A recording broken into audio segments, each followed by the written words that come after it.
Ao que tu acha que se deve a ascensão do Lula e até essa vitória no primeiro turno? Sendo que o Bolsonaro ganhou de lavada, né, a de 2018. Então, eu sou obrigada a dizer que eu acho muito esquisito. Porque, assim, eu não sei se você chegou a ver o gráfico da progressão da votação, da porcentagem. Como assim? A gente consegue catar isso na internet aí? Eu tenho a imagem, mas eu não sei... A gente consegue mandar pro Caio aqui. É? Porque, assim, eu peguei isso com o Paulo Briguet, tá? O Paulo Briguet é uma pessoa sensacional que eu acompanho. Eu vou pegar aqui pra mandar pro... Como é que eu mando, gente? Acho que você pode mandar pra Bia. Você falou com a Bia pelo WhatsApp? Falei, manda pra ela que ela manda pra mim. Telefone sem fio. E é assim, chegou um ponto em que, a partir dos 50% mais ou menos, a cada 12% das urnas, o Lula crescia 0,5%, o Bolsonaro diminuía 0,5%.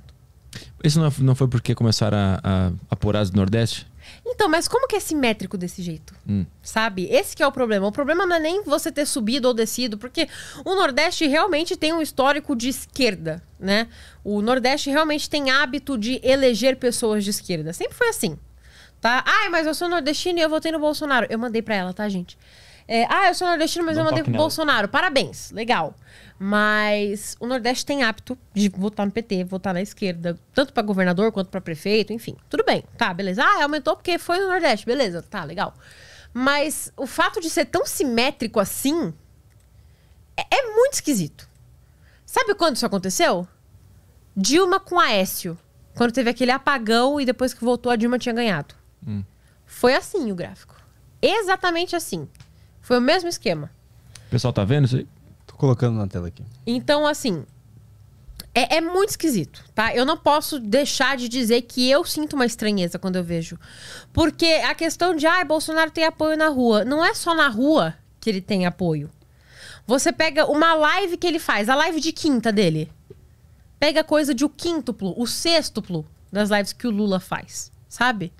O Lula fez uma puta live com um monte de artista, tinha 600 mil pessoas assistindo, sabe? Com um monte de artista. O Bolsonaro conseguiu segurar isso de audiência por 5 horas, só ele falando sozinho no Flow Podcast.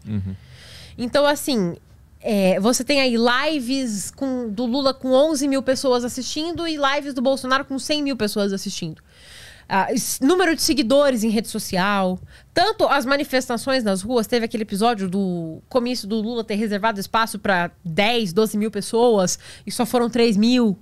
Então, assim, tanto apoio na rua quanto apoio nas redes sociais do Bolsonaro é colossalmente maior do que o do Lula. Eu vi, o Bolsonaro tem 22 milhões de seguidores no Instagram, Sim. né? E o Lula tem 8. 8 milhões. Então, assim, é muito maior. Sabe? É muito engraçado você ver que é um cara que onde ele passa, ele não precisa se preocupar com vaia, porque o tanto de gente aplaudindo vai ser maior. A não ser que ele entre, sei lá, na USP, aí tudo bem. Mas, tipo, no meio da rua mesmo, sabe? Sei lá, se você joga o Bolsonaro na 25 de março pra você ver, vira um formigueiro em cima do homem. Sabe? Então, assim, ele não precisa convocar as pessoas se organizam e vão. Por exemplo, em Londres, no velório da rainha, o único povo que se reuniu para encontrar com o brasileiro, com o presidente, foi o povo brasileiro. Entendeu? Então, assim, ele não tem como negar que ele é o presidente com maior apoio popular. Assim, é uma coisa que nunca se viu antes na história.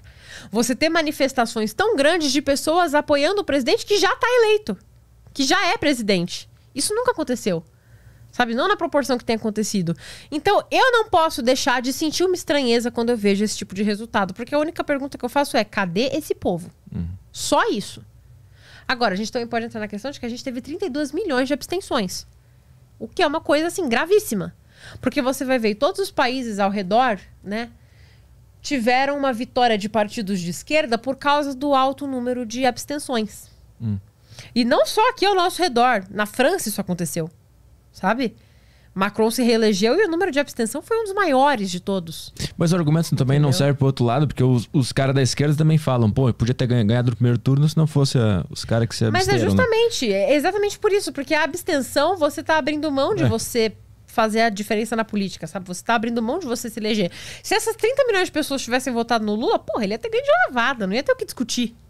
Sabe? Então, e se essas pessoas tivessem votado no Bolsonaro, também não ia ter o que discutir. Então, eu sei que tem muita gente que deixa pra votar no segundo turno. Eu conheço muita gente que deixa pra votar no segundo turno. Teve muita gente, por exemplo, esse dia eu tava conversando com uma moça que ela tava aqui em São Paulo e era do Mato Grosso.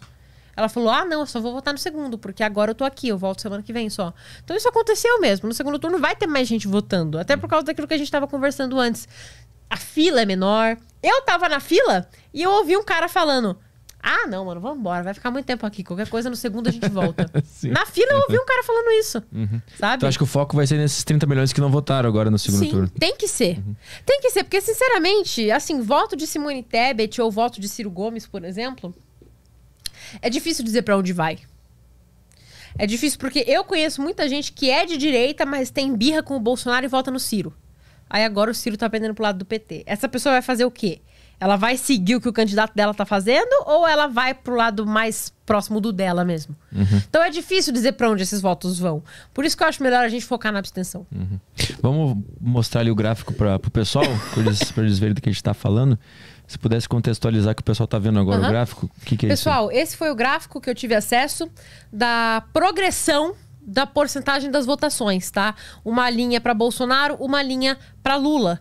E a linha verde é a do Bolsonaro. Começou muito lá em cima, disparado, e depois passou da metade e a porcentagem foi diminuindo pra caramba. E é muito, muito, muito simétrico. Eu peguei esse gráfico com o Paulo Briguet, beleza? É um gráfico semelhante ao que aconteceu na eleição Dilma e Aécio, quando teve aquele apagão, e depois que o apagão voltou, a Dilma tinha ganhado. E é um gráfico semelhante. E é, no mínimo, estranho. Se houver algum erro nesse gráfico, que me corrijam, que me mostrem um gráfico correto, tá? Tô aqui aberta a receber informações novas, não tem problema nenhum.